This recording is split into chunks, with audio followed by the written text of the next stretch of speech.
지지난주에 드린 말씀을 좀 상기하면서 말씀을 좀 들으면 좋겠는데요. 잠깐 복습 비슷하게 말씀을 좀 정리하면 주인이 왕권을 받아가지고 왔습니다. 그를 반대하는 자들이 있었지만 반대가 실패했고 주인은 본인이 생각했던 대로 왕권을 받아가지고 돌아왔는데, 이 주인이 돌아와서 보이는 1차적인 관심이 우리의 주목을 끕니다. 주인이 보이는 1차적 관심은 적어도 자기가 왕 되는 것을 원치 않았던 아주 괘씸한 백성들을 어떻게 처단할 것인가, 이런 것에 좀 관심이 갈 법한데, 그런 것보다는 자기가 갈 때 한 문화씩 10종에게 맡겼던 그 종들이 어떻게 그 한 문화를 가지고 장사를 잘했는가 하는 것을 좀 들여다보는 것에 아주 깊은 관심을 보였어요. 그래서 오자마자 10명의 종들을 모아놓고 그들과 이제 이야기를 합니다. 어떻게 장사를 했는가 이렇게 묻습니다. 그게 왜 그렇게 중요한가를 지난주에 뭐라고 말씀을 드렸는가 하면, 그것이 이 왕이 세상을 통치하는 방식이기 때문에 그렇게 중요하게 생각한다고 이야기를 드렸습니다.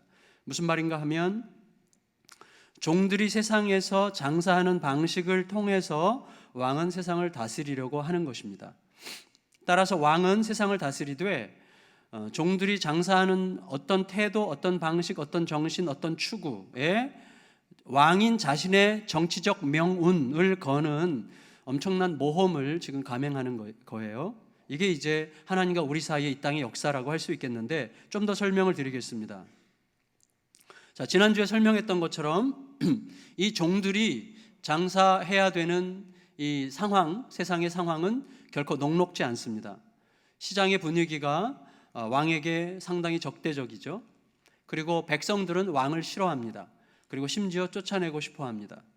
그런데 여러분, 종들은 바로 그 상황에서, 그러니까 왕을 싫어하는 세상 한가운데 들어가서 왕을 온전히 신뢰하는 방식으로 장사를 해야 되는 거예요. 따라서 이 종들은 선택해야 됩니다. 나를 둘러싸고 있는 세상, 왕에게 적대적인 그 세상에 초점을 맞출 것인가, 아니면 세상이 왕에 대해서 어떻게 생각하든 관계없이 나에게 소명을 맡겨준 분은 세상이 아니라 왕이기 때문에 그것을 잊지 않고 오직 왕에 대한 신뢰감만 가지고 과감하게 왕에게 대적하는 적대적인 세상에 뛰어들어 장사할 것인가, 이 둘 사이에서 선택해야 되는 것입니다.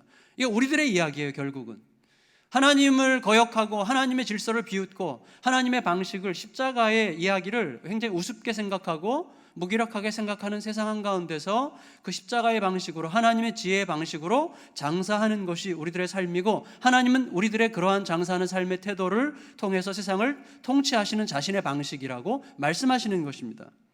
날마다 이 도전이 우리 앞에 있어요. 그래서 여러분, 이 장사에서 우리들에게 가장 중요한 것은 과연 종인 우리들이 그 왕을 어떤 분으로 생각하느냐, 그리고 우리는 그를 얼마만큼 신뢰하느냐, 그리고 우리가 그 주인의 입에서 나온 그 말을 얼마만큼의 무게로 받아들이느냐, 이게 이제 결정적으로 중요한 거예요. 우리 자신의 삶을 가만히 들여다보세요. 우리 자신의 삶을, 나는 나의 왕이신 그분을 어떤 분으로 알고 있고 그를 얼마만큼 신뢰하고 있고 그의 말씀을 어떤 정도의 무게로 받아 살아가고 있는가 하는 것을 생각해 보는 시간이었으면 좋겠어요. 어쨌거나 여러분, 이 종들은 굉장히 버거운 상황 아닙니까? 왕을 대적하는 세상에서 왕을 신뢰하는 방식으로 장사를 해야 된다는 것은 얼마나 버거운 거예요. 근데 그 버거운 상황에서도 피땀을 흘리고 수고를 다하여서 열심히 지혜롭게 장사를 잘했어요. 그래서 어떤 종은 1000%의 수익을 남겼고 어떤 종은 500%의 수익을 남겼어요. 그렇지만 어떤 종은 전혀 남기지 않고 오히려 수건에 싸두었단 말이죠. 이 사람 이야기를 이제 했단 말이에요. 지난주에 이 사람의 이름을 제가 정했는데 싸씨라고 정했습니다. 싸, 성이 싸고 이름이 가지인데, 이 싸가지 형제에 대해서 이야기를 하려고 해요. 여러분, 이 종은 주인이 남긴 한 문화를 그냥 수건에 싸두었어요. 자, 지지난주에 들었던 말씀을 좀 상기해 보시면 우리가 금방 이해할 수 있겠는데, 이 친구가 이 한 문화를 수건에 그냥 싸둔 이유는 두려웠기 때문이었습니다. 두려운 이유는 자기가 투자했다가 실패하면 주인에게 맞아 죽을까 봐 걱정했기 때문입니다. 그렇게 생각한 이유는 주인을 엄하고 인색한 사람, 날로 먹는 날강도 같은 사람이라고 생각했기 때문이라고 이야기했어요. 생각해 보세요. 좀 이상하지 않습니까? 왜 다른 모든 사람들은, 다른 종들은 이 주인, 자기들의 왕을 전적으로 신뢰할 수 있는 분으로 생각하고 있는 반면에 왜 이 사시마는 동일한 주인을 엄하고 인색한 날강도처럼 생각하고 있는 거예요? 어떻게 동일한 그 사람에 대한 동일한 인물을 두고 어떻게 이렇게 정면으로 배치되는 이런 이미지가 생길 수 있는 것입니까? 이게 세상이에요. 세상에 그런 거죠. 왕에 대하여, 하나님에 대하여 그렇게 생각하지 않습니까? 완전히 정면으로 배치되는 이미지를 갖고 살아가는 것이죠. 여러분, 이 사시가 왕에 대하여 그렇게 생각한 이유는 뭐라고 그랬습니까? 왕에 대한 내부의 관심, 우리 다른 종들과 같은 마음을 가진 게 아니라 외부자적 관점을 자기의 관점으로 삼았기 때문에 이런 오류를 범했다, 이렇게 우리가 이야기를 했습니다. 그러니까 왕에 대하여 적대적인 시장, 그 사람들도 나름대로 객관적 이유가 있어요. 왕을 싫어하고 왕을 자기들의 왕이 되기를 원치 않을 만한 객관적이고 타당한 자기들의 이유가 있었을 거예요. 그러나 그것은 그들의 이야기예요. 그런데 그들의 이야기를 내부인인 이 종이 자기 이야기라고 받았어요. 왕에 대하여 적대적인 시장, 왕을 대적하는 백성들의 생각을 자기 생각으로 받아들였습니다. 다시 말하면 이 사시는 자기를 신뢰하여 자신에게 사명을 맡긴 왕의 마음보다 왕을 미워하는 세상의 마음을 취하는 것이 살 길이라고 생각한 거예요. 그게 내가 살 길이다, 이렇게 생각한 거예요. 그래서 왕의 소명보다 세상의 압박에 더 심각하게 반응한 거예요. 이유는 하나밖에 없어요. 왕을, 그리고 왕의 말을 못 믿었기 때문입니다. 나를 향한 왕의 마음 대신 왕을 향한 세상의 마음을 내 마음에 담았다, 제가 그렇게 말씀드렸죠. 그렇다면 결국 이 열 문화 이야기의 이 비유 말씀의 핵심은 이겁니다.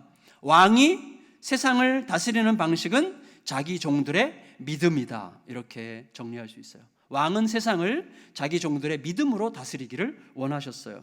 자, 그 믿음은 종이 자기의 능력이나 재능이나 세상 사람들의 관점을 믿는 게 아니라 전적으로 왕과 그의 말을 믿는 믿음이어야 되는 거예요.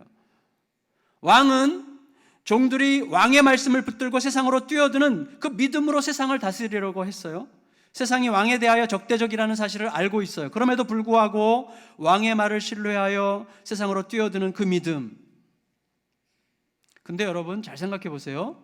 이 비유 말씀을 들여다보면 정말 우리에게 소망이 있는데, 어떤 소망인가 하면 현실이 왕에게 아무리 적대적이고 현실이 왕을 아무리 우습게 생각한다고 할지라도 현실을 살아가는 왕의 종들이 왕을 신뢰하고 왕의 말씀을 붙들고 현실에 뛰어들면 열매는 필연적이라는 것입니다. 왕을 신뢰하지 않은 자만 열매가 없었어요.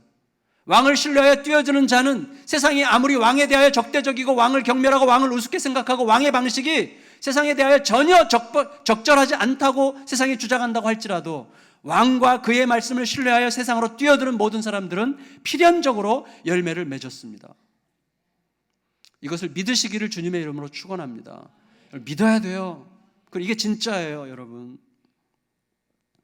따라서 왕을 신뢰하고 왕의 말씀을 붙들고 왕에게 적대적인 현실 안으로 뛰어들지 못하는 자, 주저주저하는 자들은 그가 무슨 말을 어떻게 번듯하게 할지라도 결국은 왕과 그의 말씀을 믿지 못하고 세상을 더 믿는 자라는 사실을 드러내고 있는 중이에요.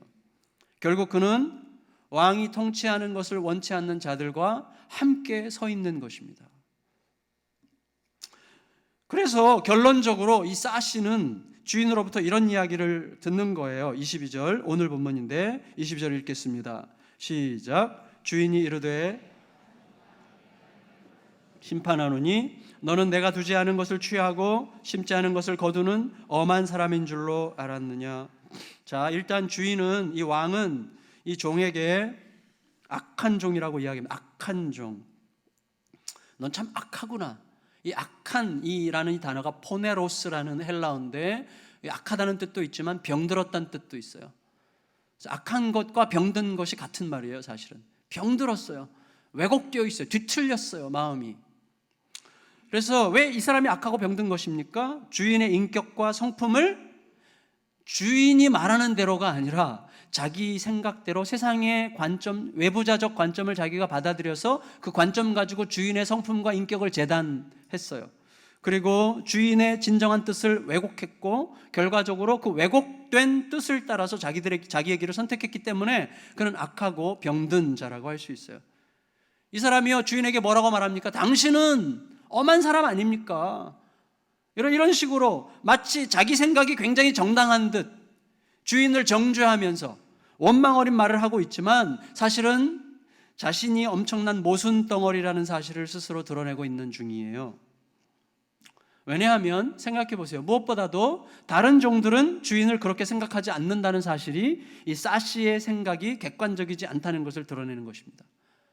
자기만 그렇게 생각하고 있어요. 그런데 자기 생각이 굉장히 모든 사람에게 그렇다라고 주장하는 거예요. 여러분, 오직 자신만 그렇게 생각하면서도 마치 그 생각이 만인의 생각인 양 당당하게 말하고 있습니다.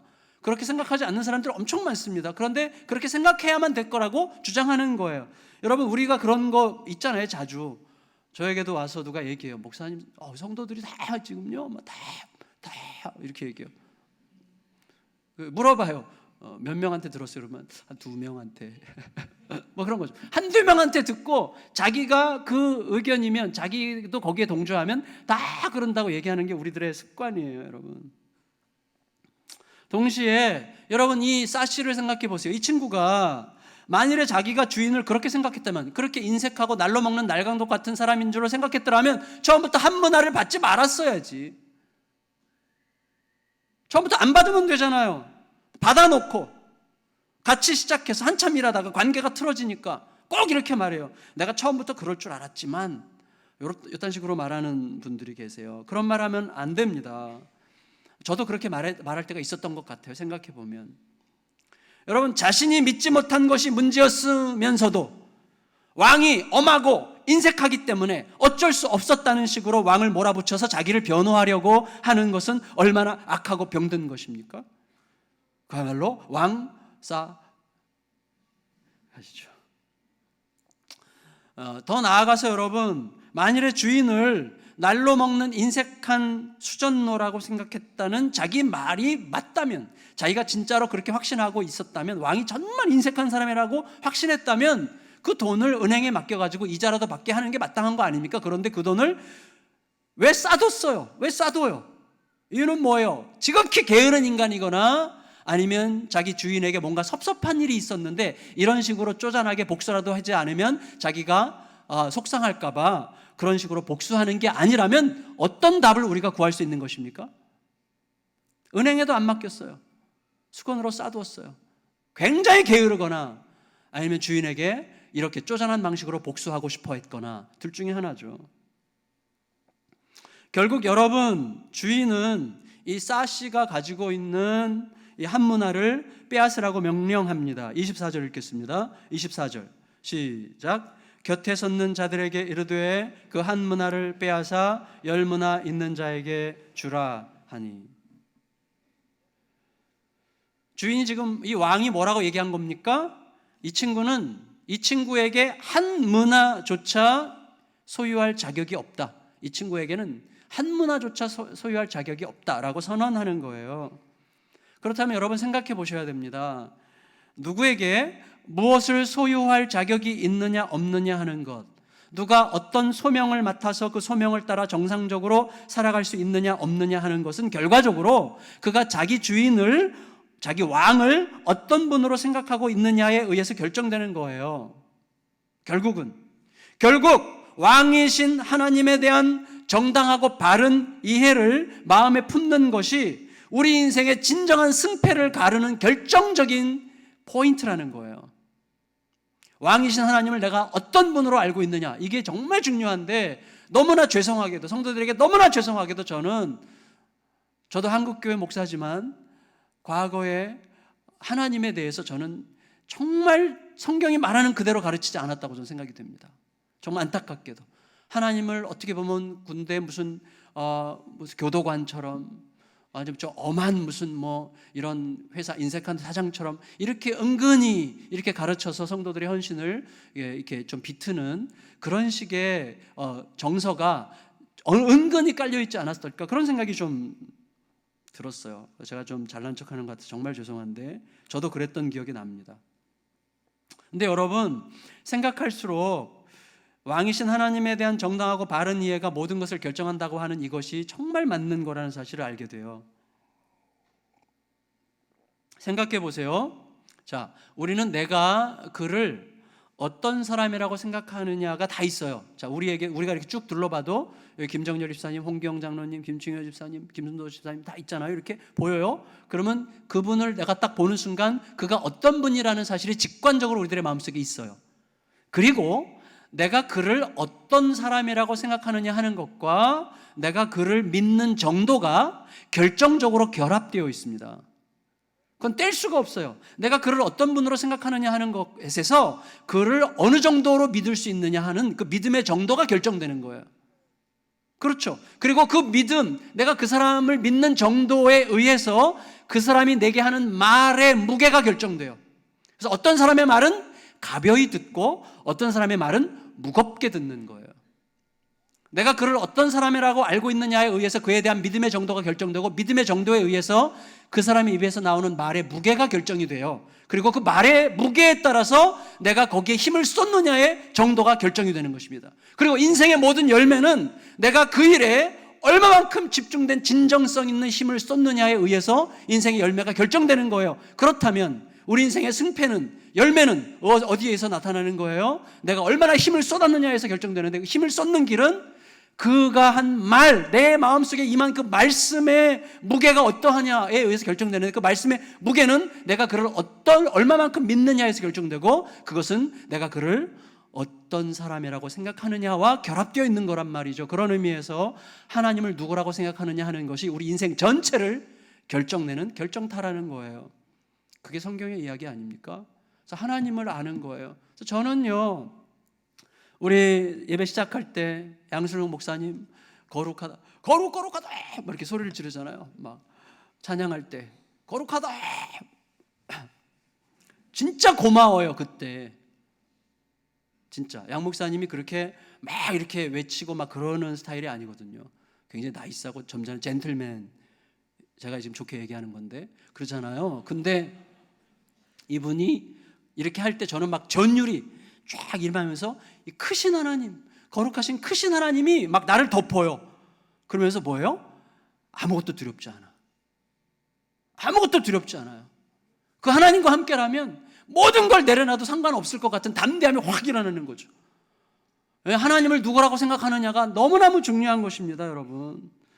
그래서 여러분, 우리 인생은 나에게 나의 삶의 조건을 맡겨주신 주인을 어떤 분이라고 생각하느냐에 의해서 결정되는 거예요. 지난 주일날 장석호 박사님 강의가 참 구체적이고 유익했죠. 실제적인 이야기를 해서 참 와닿았는데, 그분이 강의 끝 무렵에 책 한 권 소개했어요. 파라슈트라는 책을 소개했어요. 파라슈트, 기억이 안 날 거라고 확신합니다.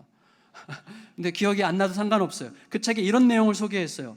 대부분의 사람들이 꿈의 직업 찾기에 실패하는 것은, 다시 꿈의 직업을 찾는다는 것은 성공한다는 뜻이죠. 다시 말하면 대부분의 사람들이 실패하는 이유는 직업에 대한 정보 부족 때문이 아니라 무엇에 대한 정보 부족 때문이라고요? 자기 자신에 대한 정보 부족 때문이다. 이거 정확한 말이에요. 진짜 정확한 말이에요. 근데 흥미롭게도 제가 그래서 저도 파라슈트라는 책을 안 읽어서 주문해서 이제 사서 읽고 있어요, 지금. 근데 이 책을 쓴 그 저자가 그 리차드 볼스라는 사람인데, 이분이 아주 이력이 독특하더라고요. 공대 중에서는 세계 최고의 공대 중에 하나인 MIT에서 화학공학을 전공했고, 하버드 대학교 대학원 가가지고 물리학을 전공한 아주 우수한 사람이더라고요. 그런데 이 사람이 갑자기 신학을 공부해가지고 성공회 신부가 됐어요. 성공회는 개신교예요. 성공회 신부님이 됐어요. 그래서 목회 활동에 뛰어들었는데, 성공회 교인이 자꾸 줄니까 교회가 이제 구조조정을 하면서 예산 삭감이 되면서 실업자가 됐어요. 이 사람이 실업자가 돼가지고 쓴 책이 이 파라슈트예요. 그래서 이 사람의 고민이 뭔가 하면, 이 험난한 세상, 수시로 세상의 구조의 변형으로 인해서 누구든지 쉽게 실업자가 될 수 있고 누구든지 자기의 삶이 허망해질 수 있는 이런 냉담한 현실 가운데서 가장 중요한 게 뭔가를 생각하고 또 생각한 결과 패러슈트, 낙하산이라는 뜻인데 패러슈트를 생각하게 된 게 뭐냐면 패러슈트는 가장 긴박한 위기 속에서 우리를 안전한 피난처로 인도해 줄 수 있는 긴급 장비라는 의미에서 쓴 건데, 다시 말하면 하나님은 모든 사람에게 그가 어떤 상황 속에 있든지 간에 너무나 고유하고 독특한 특성을 주셨는데 그게 패러슈트, 낙하산이에요. 다시 말하면 그것을 제대로 알아서 하나님이 주신 나에게 주어진 고유한 그것에 집중하면 그 사람은 반드시 일어날 수 있다는 사실 이 사람이 깨달았고, 그걸 40년 전에 깨달았고 40년 전에 쓴 책이에요. 이 책이 지금까지 매년 단 한 번도 빠짐없이 매년 개정판이 나와요. 새로 써요. 계속 새로 써. 그럼 40년 동안 스테디셀러예요. 1000만 부 이상이 팔렸으니까 어마어마한 거죠. 자기 자신에 대한 정확한 이해 여부가 승패의 갈림길이라는 거예요. 그런데 중요한 게 있어요. 뭐냐면 나에 대해서 어떻게 합니까? 우리가 몰라요. 우리들은. 저는 나에 대해서 잘 모르겠어요. 왜 모르는가 하면 제가 초등학교 다닐 때 서울 광희초등학교 신당동 전교생 6,500명 중에 제가 1등이었어요. 달리기가. 근데 제가 서울시 육상대회 학교 대표로 나갔을 때 비로소 내가 누군지를 알았어요. 꼴찌에서 2번째 했습니다, 제가. 그러니까 내가 누군지 모르는 거예요. 그 대회에 나가니까 내가 누군지 알겠더라고. 근데 그 대회 우승자는 전국대회에 나가서야 자기가 누군지를 알 거예요. 무슨 말인가 하면 사람끼리는 내가 누구인지를 제대로 알게 해줄 자가 없어요. 왜? 우리들끼리는 다 상대적이기 때문에 이 사람 비교하면 괜찮은 것 같고 저 사람 비교하면 찌질한 것 같고 다 이렇게 늘 변하는 고무줄 같아요. 그래서 상황에 따라 시대에 따라 너무나 상대적이기 때문에 우사인 볼트도 마찬가지입니다. 따라서 오직 어제나 오늘이나 내일이나 영원토록 변함없으신 절대자 하나님 앞에 설 때라야 비로소 우리는 내가 누군지를 정확하게 알게 돼요.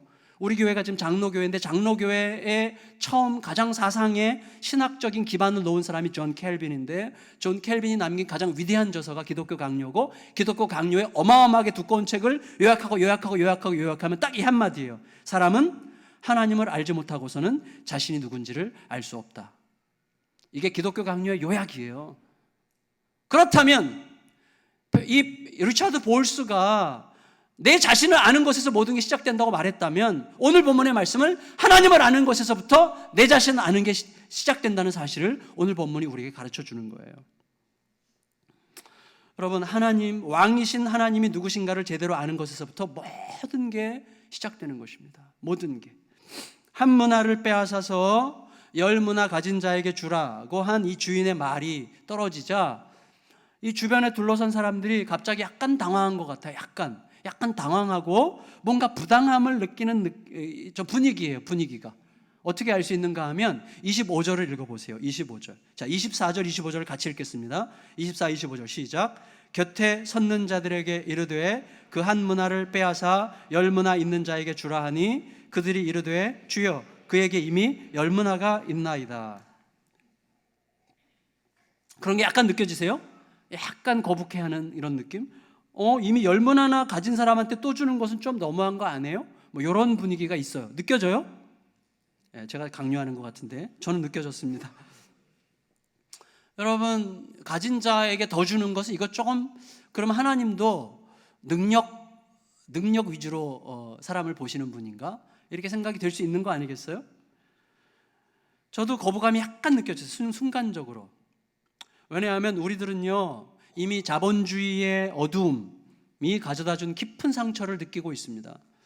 강대국이 약소국을 은밀하게 착취하고 강자가 약자를 삼키는 부익부 빈익빈. 요즘에 영화 카트 나와서 참 괜찮은 영화인데 더 좋은 외국 영화 때문에 지금 눌려있는데, 여러분 갑이 을을 억압적으로 불합리한 폭력성에 이렇게 내팽개치는 이런 것에 대한 깊은 거부감이 우리들에게 있지 않습니까? 능력주의라는 말, 성과주의라는 말, 성공주의라는 말, 물론 참 괜찮은 말인 것 같지만 사실은 이미 저에게서도 이미 거부감이 느껴져요. 성과주의, 능력주의, 성공주의. 여러분, 제가 우리 목사님들, 교육자님들 전부 다 이렇게 점수 매겨가지고 고가 점수 매겨가지고 내년도 월급에 반영한다고 하면 여러분이 그 얘기를 들었을 때 저를 어떻게 보겠어요? 굉장히 좋아하는 것 같은 분위기네. 아니에요? 저는 그걸 못합니다. 제 속에서 이미 그런 거부감이 있어요. 이미 깊이 단어들이에요. 능력주의, 성과주의, 성공주의 이런 단어들은. 요즘에 뭐 미생이라는 드라마가 유행하고 있다고 들었는데 직장에서 일어나는 수많은 불합리한 모순, 부조리 뭐 이런 것들을 막 다루는 드라마라고 하는데 막 굉장히 유행하나 보더라고요. 저는 아직 못 봤어요. 곁에서 잠깐 봤어요. 근데 잘은 모르겠는데 하여튼 굉장히 지금 막 이렇게 센세이션을 하다고 그래요. 엊그제 제가 페이스북 그 동영상에 올라온 어떤 영상물을 봤어요. 그건 뭐냐면 텔레마케팅 회사에서 누가 몰래 찍은 건데, 텔레마케팅 회사, 그러니까 전화로 이제 뭐 파는 회사잖아요. 전화로 이제 막 고객님 이렇게 하면서 얘기하는데 성과가 부족하다고, 실적이 저조하다고 세워놓고 때리기 시작하는데, 그 팀장이라는 여자 아줌마인지 뭔지 모르겠어요. 하여튼 등치가 좀 있는 것 같은데 그 아줌마가 그 젊은 여직원들 싸대기를 때리는데요. 제가 속에서부터 막 분노가 때리고 계속 때리는 거예요, 얼굴을. 제가 속에서 막 나도 모르게 욕이 막 미친 이게 나왔어요. 저도 모르게 막 얼마나 화가 나는지. 근데 이 맞은 자매는 찍소리도 못하고 얻어맞고 헉헉거리면서 울면서 다시 전화기를 들어. 실적을 올려야 되니까. 그 모습이 너무나 비참했어요. 여러분, 그래서 온갖 부당함이 가득한 현장에서 날마다 피와 땀과 눈물을 쏟아내야 되는 우리 성도님들이 생각났어요.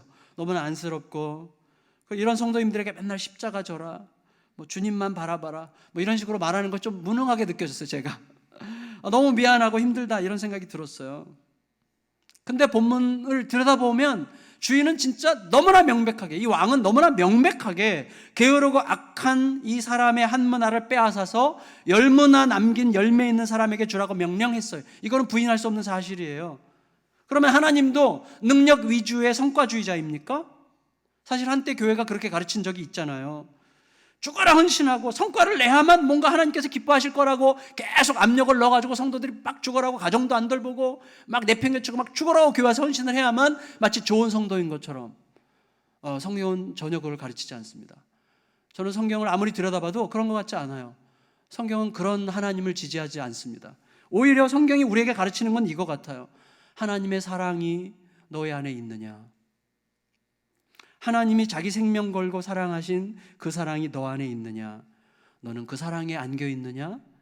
그리고 그 사랑으로 너는 하나님을 사랑하고 있느냐?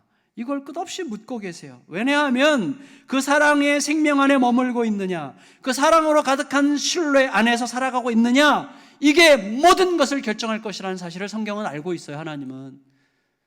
그래서 여러분, 억지로 압박해가지고 드라이브를 걸어가지고 하는 것도 되는 것처럼 보이겠지만 사실은 점점 황폐해지는 것입니다.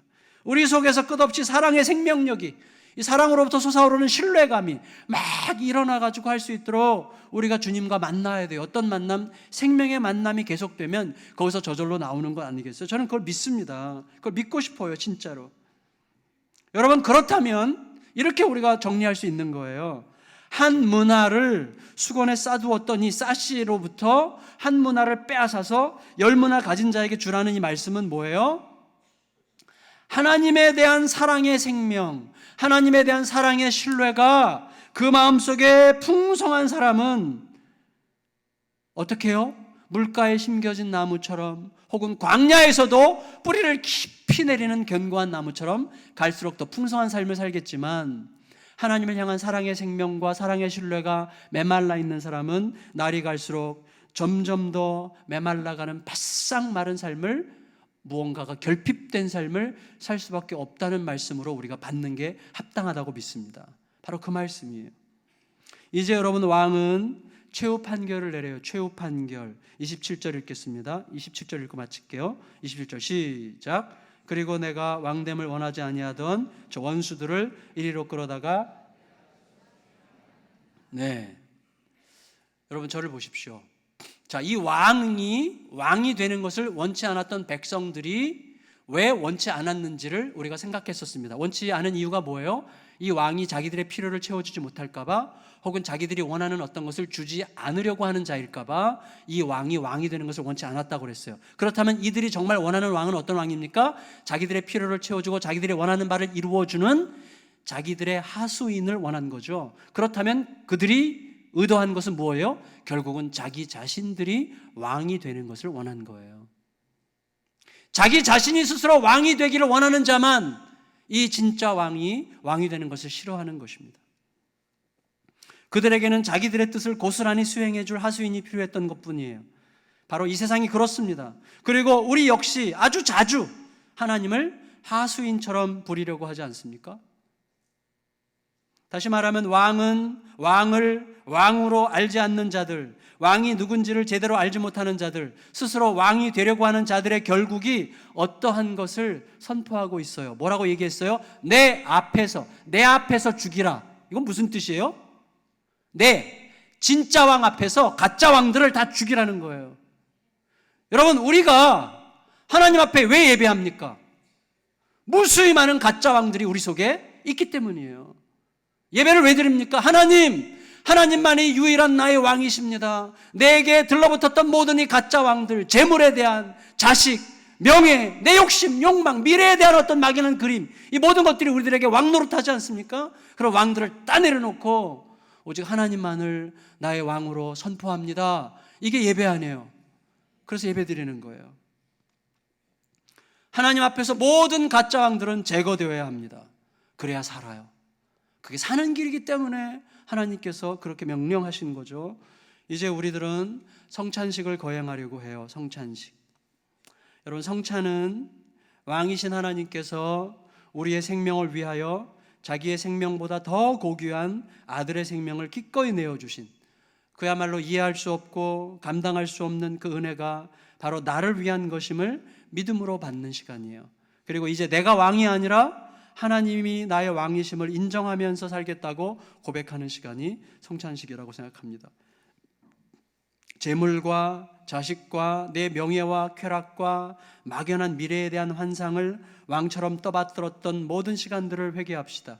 그리고 왕이신 하나님의 은혜가 우리를 덮어 우리가 마땅히 있어야 할 자리를 회복하고 진정으로 풍성한 삶으로 진입할 수 있게 되기를 우리 주 예수님의 이름으로 축원합니다.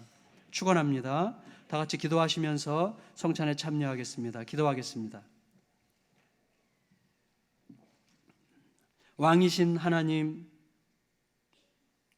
아직도 종종 스스로 왕 노릇하려고 하는 우리 자신이 이렇게 하나님 앞에 있음을 고백합니다. 스스로 왕 노릇할 때마다 당장은 좋은 것 같지만 얼마나 처량한 슬픔 가운데 넘어지는지를 압니다. 알면서도 또 넘어지려 합니다. 주님, 우리를 붙들어 주세요. 이 시간 우리 위해 왕의 자리를 버리고 스스로 죽음에 삼켜지신, 그리하여 우리가 죽은 자임을 고백하는 순간 우리와 함께 왕 노릇하시는 우리 주님의 십자가와 부활의 은혜를 기억하며 성찬에 참여합니다. 성령님, 우리에게 임하시고 우리 마음을 만져주시옵소서. 예수님의 이름으로 기도하옵나이다. 아멘. 이제 성찬식이 거행되면 성찬에 참여하는 분들은 전부 다 자리에서 일어나 계시고요. 떡이나 잔을 받은 다음에는 자리에 앉아서 기도하시면 되고, 또 더 뒤에 계시는 분들은 늦게 받으시니까 받으실 때까지 서 계시는 동안에 기도하시다가 받으시면 앉으시면 되겠고요. 먼저 드시지 마시고 하나님께 자신을 맡기면서 기도하시다가 제가 안내해드리면 안내에 따라서 다 함께 드시면 되겠습니다.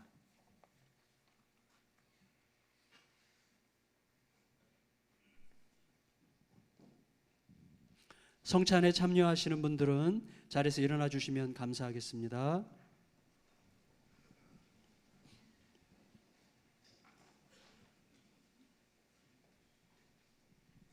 기도하겠습니다. 주님께서 이것은 내 살이라 말씀하신 떡을 나눕니다. 이 떡을 먹으면서 예수님이 우리 안으로, 우리가 예수님 안으로 들어가 예수님처럼 생각하고 예수님처럼 느끼고 예수님처럼 말하고 예수님처럼 행하는 은혜를 우리에게 부어 주시옵소서. 참 승리를 누리게 하여 주옵소서. 예수님의 이름으로 기도하옵나이다. 아멘.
떡을 받으신 분들은 자리에 앉아서 기도하시면 되겠습니다.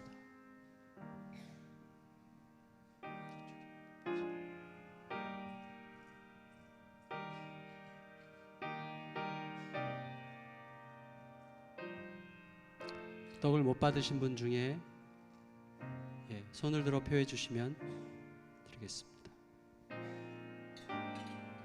이제 다 같이 우리가 그리스도의 한 몸인 것을 우리 마음으로 감사로 받으면서 함께 떡을 드시겠습니다.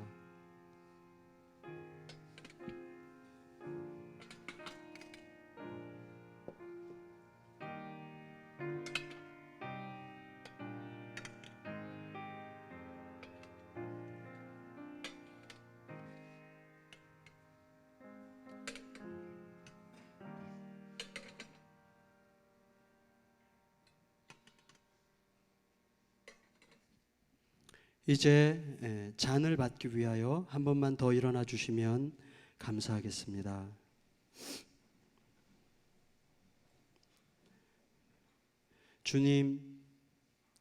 주님께서 이것은 내 피라 말씀하신 잔을 나눕니다. 이 잔을 마시면서 예수님의 생명이 우리 안으로 흘러 들어오기를 소원합니다. 이후로 내 조급한 욕망과 이기적인 탐욕이 왕노릇하는 인생이 아니라 오직 아버지의 은혜가, 예수님의 사랑이 나를 움직이는 유일한 힘과 능력이 되게 하옵소서. 예수님의 이름으로 기도합니다. 아멘.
이제 우리가 그리스도의 피 안에서 새로운 생명을 얻었고 그 피로 예수님과 연합했을 뿐만 아니라 우리 서로 연합된 형제자매 가족인 것을 감사로 받으며 함께 잔을 드시겠습니다.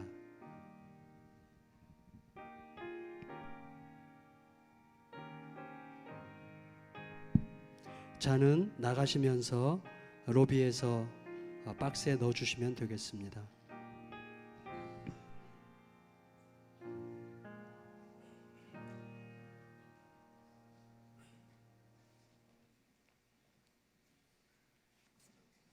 주님, 고맙습니다.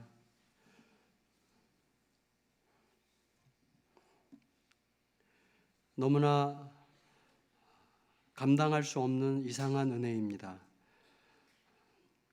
생면부지의 우리들이 예수 그리스도의 이름으로 모여 가족이 된다는 이 헤아릴 수 없는 은혜의 이야기가 우리의 인생의 이야기가 된 것을 진심으로 감사를 드립니다. 그리고 우리가 이 땅에서 홀로 외롭게 살지 않고 서로 엮어져서 살아갈 뿐만 아니라 그 안에 예수의 생명이 흐르고 그 생명은 지금도 살아 역사하시는 아버지 하나님으로부터 끝없이 우리에게 흘러오는 진짜 생명인 것을 인하여 진실로 감사를 드립니다. 하나님, 그 하나님을 잘 알게 해주시고 하나님을 제대로 아는 그 알매에서부터 믿음과 말씀에 대한 신뢰와 그리고 우리의 삶의 모든 결단들이 있어서 우리의 삶이 진정한 승부를 내는 하나님 아버지의 이야기로 쌓여가는 복된 인생이 되게 하여 주시옵소서. 함께 하시는 주님께 감사드리며 예수님의 이름으로 기도하옵나이다. 아멘. 이 시간에 하나님의 우리를 향한 은총을 감사하면서 다 같이 자리에서 일어나셔서 은혜 아니면 나 서지 못하네 찬양을 같이 찬양하겠습니다.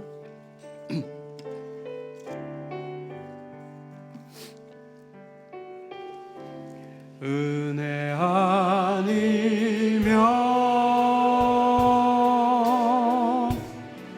나서지 못하네 십자가의 그 사랑 능력 아니면 나서지 못하네 은혜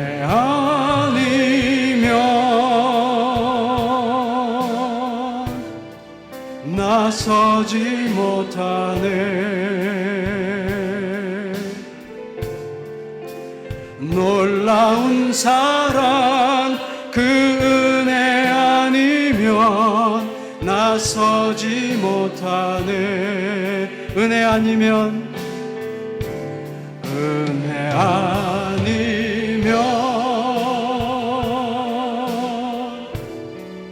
나서지 못하네 십자가의 그 사랑 그 능력 아니면 나서지 못하네 은혜 아니면 나서지 못하네 놀라운 사랑 그 은혜 아니면 나서지 못하네 다시 한번 합니다. 은혜 아니면 나서지 못하네 은혜 아니면 나서지 못하네 십자가의 그 사랑 그 능력 아니면 나서지 못하네 은혜 아니면 나서지 못하네 놀라운 사랑 그 은혜 아니면 나서지 못하네